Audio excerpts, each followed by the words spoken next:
There are many pain-sensitive structures in the back, including bones, joints, ligaments, discs, muscles, and nerves. Tissue injury, inflammation, and the natural aging process can affect these structures and cause back pain. Usually, we find the most common cause of low back pain comes from everyday activities that over time add excessive stress on the lower back. This includes activities like lifting, bending, twisting, pushing, pulling, standing, and sitting. For example, when we sit for long periods of time, the muscles that support our back may get tired, causing our spine to slouch forward.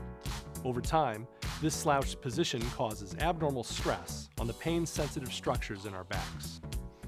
Excess body weight also puts more stress on the spine, which may cause back pain. So can you tell me a little bit about the pain, the location of the pain that you're having?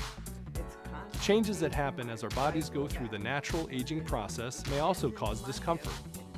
To keep our backs healthy as we age, it's very important to have good posture, maintain a healthy weight, and to exercise regularly.